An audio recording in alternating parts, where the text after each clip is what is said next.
We love anime and you should too. Welcome to our What Is series, where we break down the first few episodes of current season anime so that you can see what it's all about in just a few minutes. Today we're looking at a current running series on Toonami, Akame ga Kill. So what is Akame ga Kill? The series itself started in manga form in 2010. It wasn't until July 2014 that the anime series premiered in Japan. The anime series adapts the first 8 volumes of the manga series as well as parts of the 10th and 11th volumes, while the last 5 episodes consist of a self-contained story arc. Our main protagonist's name is Tatsumi. Tatsumi is a swordsman from a small village who travels to the capital city with his 2 friends in hopes of making money for his village. But on their way to the capital, he gets separated from his friends, and that's where our story starts. Episode 1 starts with 2 men and a horse being attacked by a giant earth dragon. The giant earth dragon lunges forward for strikes, but just then, the dragon's arm is cut off by the slice of a sword blade. Down jumps Tatsumi as the dragon's arm falls behind him. The dragon turns around to greet his new threat and lets out a roar. Then Tatsumi jumps into the air in the blink of an eye and does a pretty sweet spinny sword slash thing. The monster falls down defeated with several cuts to its body. Tatsumi turns around as the travelers he just saved come up to him to talk. They can't believe that he could take down a danger beast by himself. Tatsumi explains that he's headed to the capital city to score it big and get money for his village.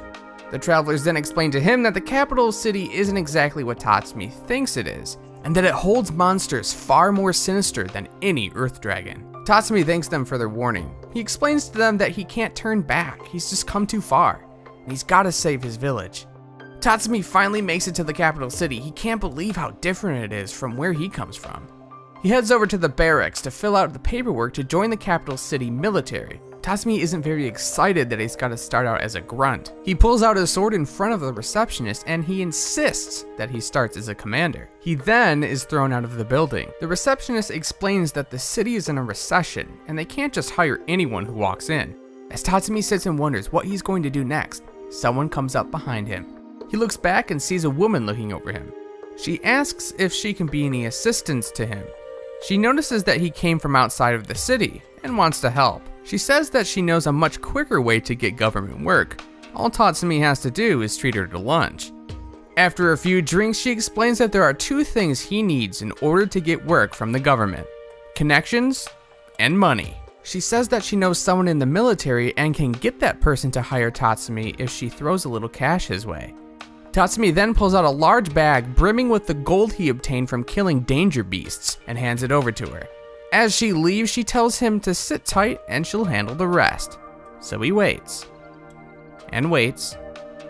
And waits.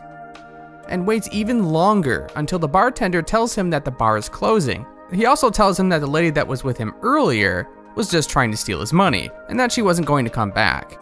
Tatsumi sits down on the side of the road. He's going to have to sleep outside for now, since he's got no money left for a room, but that's fine. He can sleep anywhere. Just as he's about to fall asleep, a carriage trots up and another blonde girl comes out to tell him that if he has nowhere to sleep, that he's more than welcome to stay with her and her family. Tatsumi is a little reluctant at first, but it's better than sleeping outside in the street. Back at her home, we learn that her name is Arya. Tatsumi is greeted by Arya's mother and father as well. He tells them his story, and Arya's father says he'll put in a good word for him with a military acquaintance of his. Tatsumi is overjoyed by their kindness, but he can't help wonder where his friends are or if they'll even make it to the meeting point they arranged upon. With that, Tatsumi heads back to the room they've given him for the night, but he still can't help feel uneasy about his friends. The next day, Arya takes Tatsumi out shopping with her. While Arya's out shopping around town, Tatsumi has a conversation with one of her guards. The guard tells him that the Prime Minister actually controls the Emperor from the shadows and is the main reason why the country is the way it is. The guard also tells him about people called Night Raid. They're a group of assassins that have been terrorizing the Imperial City and that they only attack at night. He also explains that they only target high-ranking executives and the capital's upper class. Sometime later, after Arya's done shopping, we can see Arya's mother walking down the hallway of their house at night with a diary in her hands. Just then, in a flash of cold steel, her body is cut in half. Tatsumi springs out of his bed and senses something is off. As he runs down the hallway, he stops in front of a window and sees 5 figures suspended in air. Night Raid. Down below, 3 guards rush into the yard to fight Night Raid. Akame, already identified by the posters around the city, jumps down on the ground with a heavily armored man standing behind her. One of the guards rushes forward, but Akame slices right through him. In that instant, the armored man throws his spear through one of the other guards. With the other two guards getting killed nearly instantly, the third one begins to run. But just as soon as he does, a bullet flies through his head. Another girl from Night Raid stands above them with a gun. Tatsumi begins to run.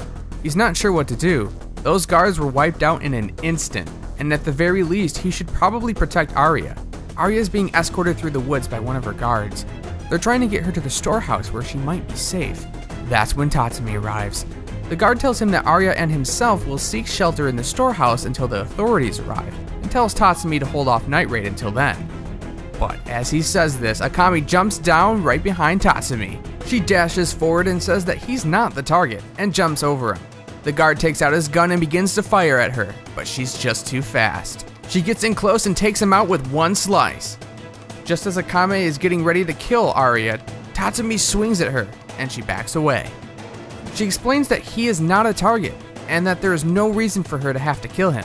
Tatsumi feels as though he needs to save Arya. If he can't protect just one girl, then how can he call himself strong? Akame and Tatsumi run forward and clash swords. Akame jumps above him and kicks him in the back, and just as he turns around, she stabs him in the chest. He falls to the ground expecting her to drop her guard, but she doesn't. Tatsumi gets back up and reveals that she didn't actually stab him, but the idol given to him by his village. Akame goes in for the final strike, but is stopped at the last moment by the same blonde lady that took Tatsumi's money. She explains that she owes Tatsumi a favor, and now might be the best time to repay him. She kicks down the door to the storehouse behind them, and reveals the reason why they're even there in the first place. Inside lay the bodies of many victims of Arya and her family. Torture tables, cages, and even bodies hanging from the ceiling. But then he realizes that one of the hanging bodies was actually one of his friends, Sayo, the same one that he was trying to find. Then from a cage in the corner of the room, Tatsumi hears the voice of his other friend, Iyasu. He's still alive, but barely. He explains that Arya and her family invited them into their home, but after eating dinner they lost consciousness and woke up in the storeroom. After hearing that, Arya goes nuts and shows her true colors. "You're just useless hicks from the country. You all might as well be cattle." Just as she's done going crazy, Tatsumi walks up to her and slices right through her. After that, Tatsumi runs into Iyasu, but it's too late for him. Akame explains that Iyasu is suffering from the final stages of Labora. She tells Tatsumi that Arya's mother liked to poison her victims and write it in her diary. Iyasu is going to die, and so he does. Akame and the blonde girl drag Tatsumi with them to meet the rest of the Night Raid, and proclaims that Tatsumi is actually now a new member of Night Raid.